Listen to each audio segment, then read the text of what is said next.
आज के क्लास में हम लोग बाजार कीमत और सामान्य कीमत में अंतर को समझेंगे और मार्केट प्राइस और नॉर्मल प्राइस। आप किसी भी लेवल के स्टूडेंट हैं, आप 12वीं के छात्र हैं, आप ग्रेजुएशन के स्टूडेंट हैं, आप कॉम्पिटिटिव लेवल के स्टूडेंट, आप किसी भी लेवल के स्टूडेंट हैं अर्थशास्त्र के, हम सभी छात्रों के ज़रूरतों को ध्यान में रखते हुए अपनी क्लास को डिजाइन करते हैं। हमारी एकदम कोशिश होती है कि हम हर स्तर के छात्रों की ज़रूरतों पर खरा उतर सकें। चलिए, आज हम लोग अपने चर्चा को शुरू करने के पहले जो एक नई पहल हम लोग किए हैं, प्रश्न भूमि में महासंग्राम, उसमें आज 4 प्रश्नों को लेकर हम आपके बीच में प्रस्तुत हैं। 4 प्रश्न आपके बोर्ड में लिखे हुए हैं। इन चारों प्रश्नों को आप बहुत गंभीरता से, बहुत ध्यान से पढ़िएगा और इसका उत्तर हमें कमेंट्स करके बताइएगा। अब चलिए हम लोग आज के परिचर्चा की शुरुआत करते हैं और इसको बहुत आराम से हर स्टेप को समझने का प्रयास करते हैं। बाजार कीमत और सामान्य कीमत में हम लोगों को अंतर देखना है।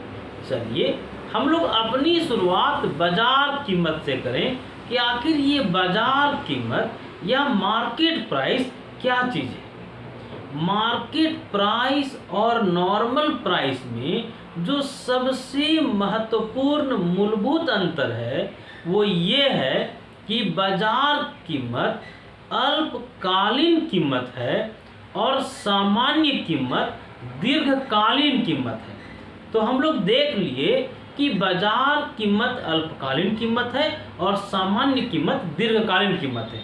यहाँ से ऑब्जेक्टिव प्रश्न रह सकता है, बाजार कीमत निर्धारित होता है अल्पकाल में, दीर्घकाल में, ए तथा बी दोनों, इनमें से कोई नहीं। अगर इस तरह के प्रश्न होंगे तो आप बिल्कुल सही कर लीजिएगा कि बाजार कीमत अल्पकालीन कीमत है और सामान्य कीमत दीर्घकालीन कीमत है। अब चलिए हम लोग थोड़ा अल्पकाल के नेचर के बारे में जान लें कि आखिर अल्पकाल की विशेषताएं क्या है। हम लोग अल्पकाल के बारे में इतनी जानकारी जरूर रखते हैं कि यहाँ समय कम होता है, समय का अभाव रहता है और समय के अभाव के कारण अल्पकाल में सप्लाई को मांग के अनुरूप घटाया या बढ़ाया नहीं जा सकता है। हम लोग अल्पकाल के बारे में पहली बात ये देखें कि चूंकि बाजार कीमत अल्पकालीन कीमत है, अल्पकाल में निर्धारित होता है और अल्पकाल में पूर्ति को मांग के अनुसार हम लोग घटा या बढ़ा नहीं सकते हैं। मतलब जो बाजार कीमत होता है उस बाजार कीमत के निर्धारण में पूर्ति से अधिक महत्व मांग पक्ष का होता है। मतलब बाजार कीमत के निर्धारण में मांग तत्व अधिक सक्रिय रहता है पूर्ति के तुलना में। हम लोग पूर्ति के बारे में देखें कि अल्पकाल में समय के अभाव के कारण मांग के अनुरूप पूर्ति को एडजस्ट नहीं किया जा सकता है, पूर्ति को घटाया और बढ़ाया नहीं जा सकता है। अब यहाँ से ध्यान देना है कि चूंकि बाजार कीमत अल्पकालीन कीमत है और अल्पकाल में मांग और पूर्ति के शक्तियों में कई बार परिवर्तन होता है, यही कारण है कि बाजार कीमत एक दिन में ही कई बार परिवर्तित हो सकता है। एक दिन में ही बाजार कीमत में कई बार परिवर्तन होने की संभावना होती है। हम लोग यहाँ जो चर्चा किए कि बाजार कीमत में एक दिन में ही कई बार परिवर्तन हो सकता है। बाजार कीमत अल्पकालीन कीमत है, बाजार कीमत के निर्धारण में मांग से अधिक महत्व, पूर्ति से अधिक महत्व मांग का होता है। मांग का महत्व अधिक क्यों होता है? क्योंकि अल्पकाल में पूर्ति स्थिर रहता है और मांग में परिवर्तन होता है। अब एक बात बहुत ध्यान से सुनना है कि बाजार कीमत पर किसी विक्रेता को असामान्य लाभ मिल सकता है, सामान्य लाभ भी मिल सकता है और असामान्य हानि भी हो सकता है। हम लोग ये समझे कि बाजार कीमत में एक दिन में कई बार, 5 बार, 7 बार, 20 बार, कई बार परिवर्तन हो सकता है और बाजार कीमत की प्रवृत्ति होती है कि ये सामान्य कीमत के इर्द गिर्द मंडराते रहता है। अब चलिए बाजार कीमत से कौन कौन सा ऑब्जेक्टिव तैयार हुआ उसको पहले हम लोग देखें। बाजार कीमत कैसा कीमत है, तो इसका जवाब हम लोग देखें कि बाजार कीमत अल्पकालीन कीमत है। दूसरा प्रश्न हम लोग देखें कि बाजार कीमत मांग और पूर्ति के अल्पकालीन शक्तियों के द्वारा निर्धारित होता है। अल्पकाल में मांग और पूर्ति के शक्तियों में कई बार परिवर्तन होता है, इसलिए बाजार कीमत भी एक निश्चित दिन में ही, एक निश्चित समय में ही कई बार बदल सकता है। फिर हम लोग ये समझने का प्रयास किए कि बाजार कीमत में किसी विक्रेता को असामान्य लाभ भी मिल सकता है, सामान्य लाभ भी मिल सकता है और असामान्य हानि भी मिल सकता है। बाजार कीमत किसके इर्द गिर्द मंडराता है, किसके इर्द गिर्द घूमते रहता है, तो सामान्य कीमत के इर्द गिर्द घूमते रहता है। अब यहाँ ध्यान से समझना है कि यदि किसी बाजार में प्रतिस्पर्धा हो, किसी बाजार में खूब प्रतियोगिता हो, तो उस स्थिति में बाजार कीमत सामान्य कीमत की ओर अग्रसर हो जाएगा, बाजार कीमत सामान्य कीमत की तरफ बढ़ जाएगा। यदि यहाँ से ऑब्जेक्टिव रहेगा कि बाजार में प्रतिस्पर्धा रहेगा तो बाजार कीमत किसके बराबर होने की कोशिश करेगा, तो सामान्य कीमत। सामान्य कीमत बाजार कीमत में विक्रेता को क्या क्या मिलता है, तो असामान्य लाभ भी मिलता है, सामान्य लाभ भी मिलता है और असामान्य हानि भी मिलता है। बाजार की कीमत के निर्धारण में किसका महत्व अधिक होता है, तो पूर्ति के तुलना में मांग पक्ष का महत्व अधिक होता है।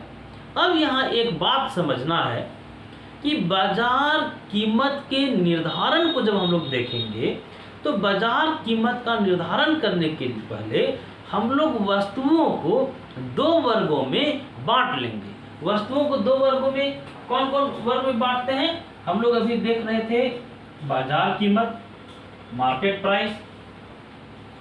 बाजार कीमत के निर्धारण में वस्तुओं को हम लोग कितने वर्गों में बांट के अध्ययन करेंगे, तो 2। पहली वस्तु पुनः उत्पादन योग्य वस्तु, पुनः उत्पादन योग्य वस्तु, और दूसरा पुनः उत्पादन अयोग्य वस्तु।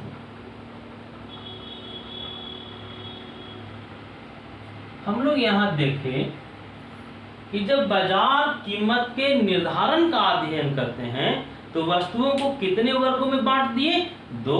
कौन कौन, पुनः उत्पादन योग्य वस्तु और पुनः उत्पादन अयोग्य वस्तु। इसका क्या मतलब है, पुनः उत्पादन योग्य वस्तु का मतलब है कि जिस वस्तु का उत्पादन दोबारा हम लोग कर सकते हैं, जैसे कोई भी खाद्यान्न वस्तु, जैसे कपड़ा, जूता, भोजन, ये सारी ऐसी वस्तुएं हैं जिनका उत्पादन हम लोग दोबारा कर सकते हैं। पुनः उत्पादन योग्य वस्तुएं भी 2 प्रकार की होती है। एक ऐसा वस्तु जो शीघ्र नष्ट होने वाला होता है, जो तुरंत समाप्त होने वाला है, तुरंत खराब होने वाली वस्तु है, और कुछ ऐसी वस्तुएं हैं जो टिकाऊ वस्तुएं हैं। तो हम लोग पुनः उत्पादन योग्य वस्तु को भी 2 वर्गों में बांटे। कौन कौन, शीघ्र खराब होने वाली वस्तु,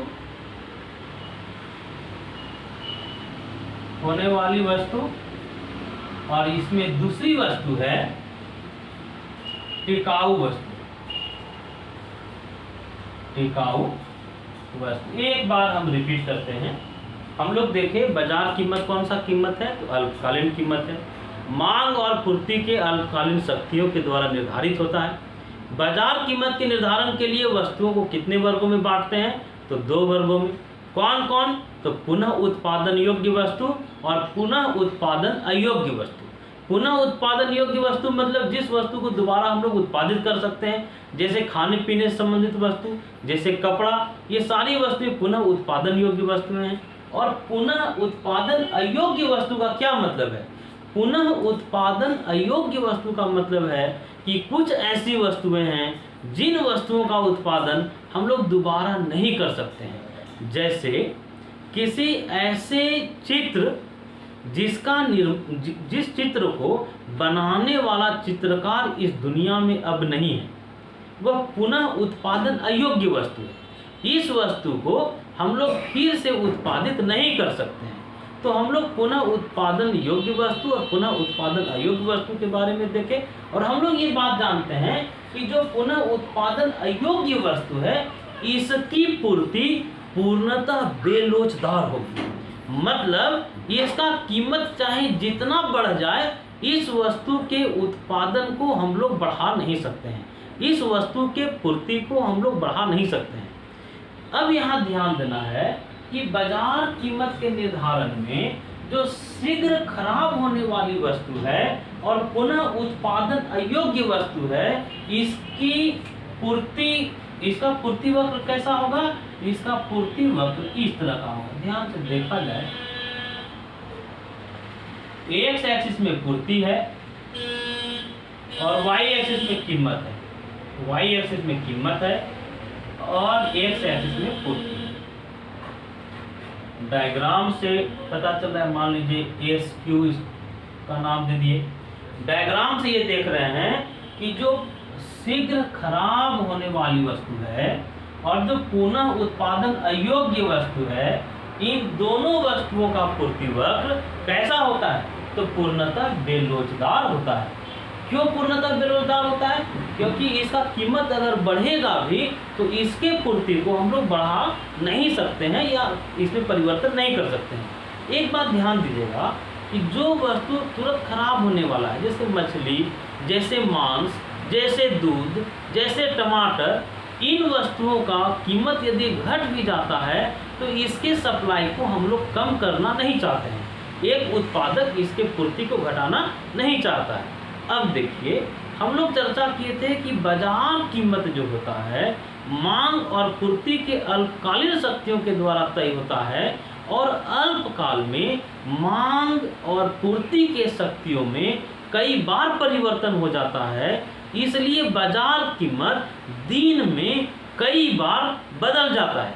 अब देखिए, हम लोग एक मांग वक्र बनाते हैं, हम लोग मांग वक्र बनाएंगे और हम लोगों को ये बात पता है कि संतुलन कीमत का निर्धारण कहाँ होता है? तो संतुलन कीमत का निर्धारण उस बिंदु पर होता है जहां मांग और पूर्ति दोनों बराबर होते हैं। हम लोग देख रहे हैं इस रेखा चित्र में कि जैसे ये ओपी संतुलन कीमत है, यहाँ ई बिंदु पर मांग और पूर्ति दोनों बराबर हैं। इसको हम लोग सुरक्षित कीमत भी कहते हैं। सुरक्षित कीमत जो है वह कम से कम उत्पादन लागत के बराबर होगा। अब सोचिए, यदि बाजार में मांग बढ़ गया तो मांग, देखिए यहाँ मांग बढ़ गया तो मांग के बढ़ने की स्थिति में हम लोग देख रहे हैं कि जो शीघ्र खराब होने वाली वस्तु है और पुनः उत्पादन जिन वस्तुओं का नहीं हो सकता है, उन वस्तुओं की पूर्ति वक्र पूर्णतः बेलोचदार है। मतलब कि यहाँ ये पता चल रहा है कि यदि इन वस्तुओं का मांग बढ़ भी जाएगा तो संतुलन कीमत पर प्रभाव पड़ेगा, संतुलन मात्रा पर प्रभाव नहीं पड़ेगा। संतुलन मात्रा OQ था, अभी भी मांग के बढ़ने के बाद भी संतुलन मात्रा OQ ही है, लेकिन सिर्फ कीमत OP से बढ़कर OP1 हो गया। मतलब यहाँ पूर्ति स्थिर है, यदि मांग बढ़ जाएगा तो बाजार कीमत बढ़ जाएगा। अब सोचिए, मांग और बढ़ गया, मांग में और वृद्धि हो गया, D2 यहाँ आप डायग्राम के माध्यम से देख रहे हैं, E2 बिंदु पर संतुलन हो रहा है और संतुलन कीमत बढ़ के OP2 हो जा रहा है। अब अगर मांग घट जाता है, देखिए अगर मांग घट गया, मांग वक्र हम लोग बनाए D0 बी नॉट। तो संतुलन कीमत भी घट गया, संतुलन कीमत घट के हो गया ओपी नॉट, और एक नया जगह पर संतुलन हो रहा है ई नॉट। तो आप डायग्राम के माध्यम से बिल्कुल समझ पाए होंगे कि जो बाजार कीमत है, बाजार कीमत के निर्धारण में मांग अधिक सक्रिय है, मांग पक्ष अधिक एक्टिव है और पूर्ति का कोई विशेष रोल नहीं है। हम लोग ये चर्चा किए कि शीघ्र खराब होने वाली वस्तु और जो वस्तु पुनः उत्पादित नहीं हो सकता है, उस वस्तु का जो पूर्ति वक्र है वो कैसा होता है? तो पूर्ति वक्र जो है वो लंबवत होता है, या कह सकते हैं इसको ये वाई एक्सिस के समानांतर होता है। अब जो वस्तुएं पुनः उत्पादन योग्य हैं उसके संदर्भ में हम लोग थोड़ा सा डायग्राम को समझ लें। इसमें डायग्राम में थोड़ा एक परिवर्तन होगा, आप डायग्राम को समझिएगा। हम लोग अपने पिछले चर्चा में पूर्ति और स्टॉक में अंतर समझ लिए थे।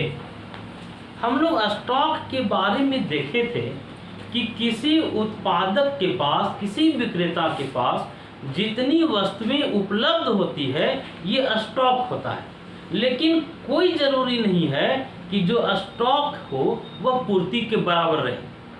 मतलब पूर्ति का मतलब देखे थे कि एक दिए हुए कीमत में कोई विक्रेता जितनी वस्तुओं को बेचने के लिए तत्पर रहेगा ये पूर्ति कहलाएगा। अब हम लोग बाजार कीमत का निर्धारण पुनः उत्पादनीय वस्तु के संबंध में देखेंगे।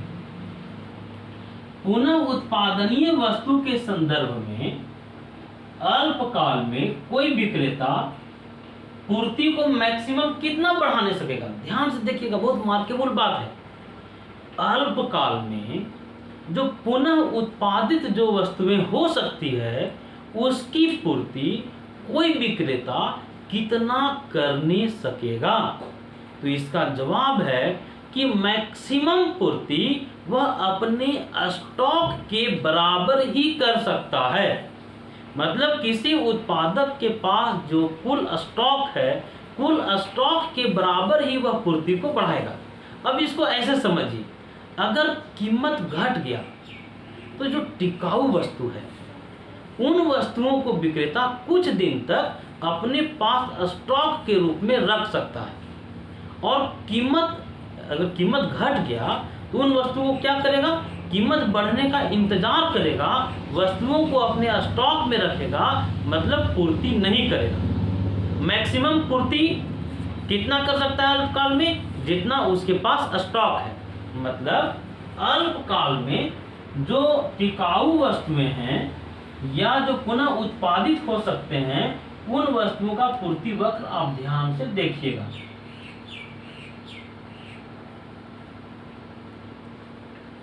उन वस्तुओं का पूर्ति वक्र, टिकाऊ वस्तुओं का और पुनः उत्पादित वस्तुओं का जो पूर्ति वक्र है उसकी आकृति इस प्रकार की होती है। एस एस एक्स एक्सिस में पूर्ति है, वाई एक्सिस में कीमत है। इस डायग्राम से क्या पता चल रहा है वो आप देखिए। यहाँ हम लोग देख रहे हैं कि जब कीमत बढ़ रहा है तो शुरू में पूर्ति भी देख सकते हैं बढ़ रहा है, लेकिन एक निश्चित समय के बाद कीमत बढ़ रहा है लेकिन पूर्ति पूर्णतः बेलोचदार हो गया है, पूर्ति में कोई परिवर्तन नहीं कर सकता है। मैक्सिमम पूर्ति वो कितना कर सकता है? जितना उसके पास कुल स्टॉक है। अब देखिए, एक मांग वक्र बनाए। हम लोगों को पता है संतुलन कीमत का निर्धारण कैसे होता है? तो संतुलन कीमत का निर्धारण मांग और पूर्ति जहां बराबर होते हैं वहां होता है। ये संतुलन बिंदु है, ये संतुलन मात्रा है। ये ओपी हम लोग संतुलन कीमत को बनाए, संतुलन कीमत बनाए। अब देखिए, यदि मांग बढ़ जाएगा तो यहाँ देखिए पूर्ति भी बढ़ गया और संतुलन कीमत भी बढ़ गया। कीमत बढ़ के वो भी 1 हो गया, पूर्ति बढ़ के वो भी 1 हो गया। मांग यदि और बढ़ गया D2 तो यहाँ आप देख सकते हैं कि पूर्ति भी बढ़ा, संतुलन मात्रा भी बढ़ा और कीमत भी बढ़ा। लेकिन इस बिंदु के बाद E2 बिंदु के बाद यदि मांग बढ़ेगा तो मांग बढ़ने से सिर्फ कीमत बढ़ेगा, संतुलन मात्रा में कोई वृद्धि नहीं होगा। अब सोचिए मांग और बढ़ जाए तो क्या होगा, सिर्फ कीमत बढ़ रहा है,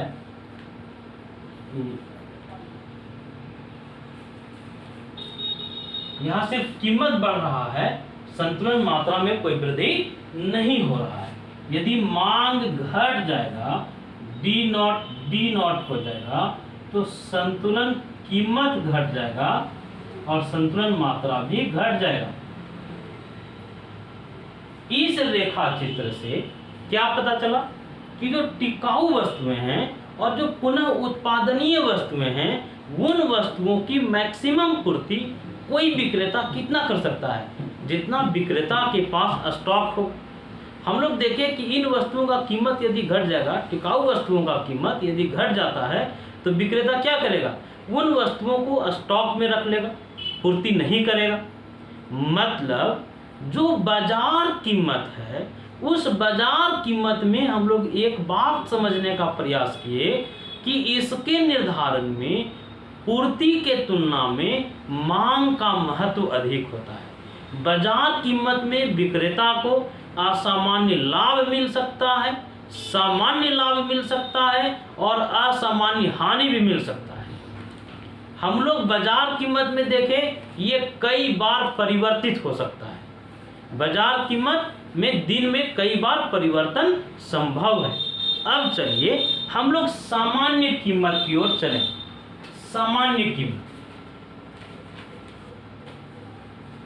बाजार कीमत के विपरीत जो सामान्य कीमत है, जो नॉर्मल प्राइस है, ये दीर्घकालीन कीमत है।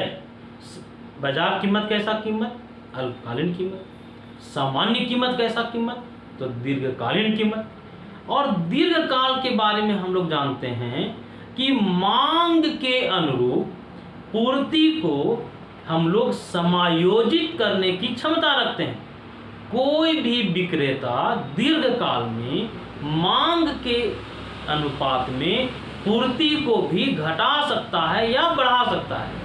मतलब दीर्घकालीन कीमत सामान्य कीमत है और ये मांग और पूर्ति के दीर्घकालीन शक्तियों के द्वारा निर्धारित होता है। एक बार हम रिपीट करते हैं। बाजार कीमत में हम लोग समझे थे कि बाजार कीमत मांग और पूर्ति के अल्पकालीन शक्तियों से निर्धारित होगा, लेकिन सामान्य कीमत मांग और पूर्ति के दीर्घकालीन शक्तियों के द्वारा निर्धारित होता है।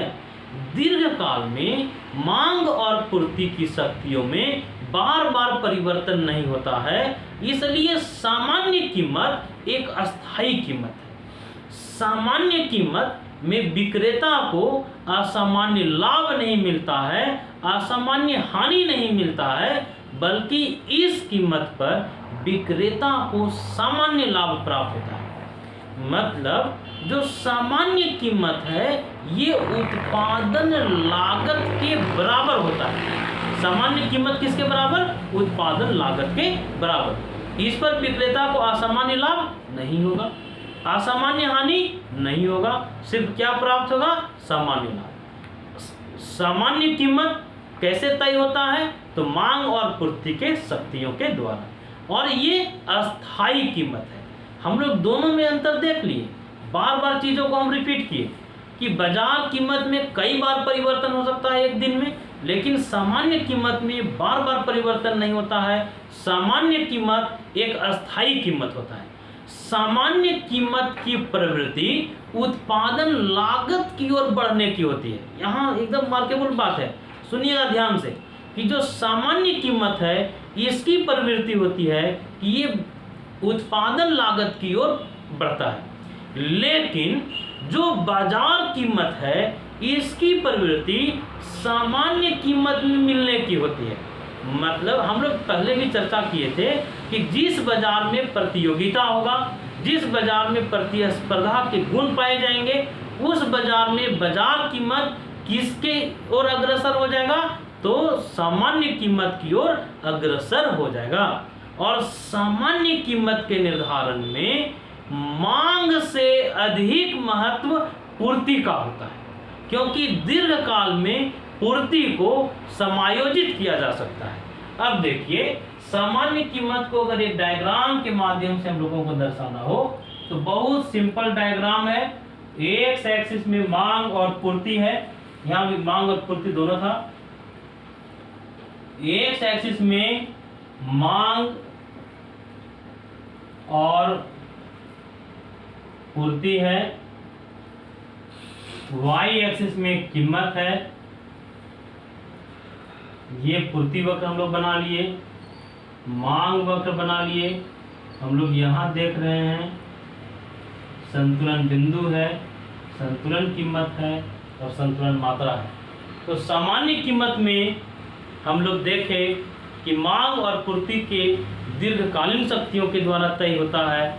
सामान्य कीमत में असामान्य लाभ नहीं मिलता है, असामान्य हानि नहीं मिलता है। इसकी प्रवृत्ति उत्पादन लागत की ओर बढ़ने की होती है। लेकिन बाजार कीमत के बारे में देखें कि यहाँ तीनों स्थितियाँ हो सकती है।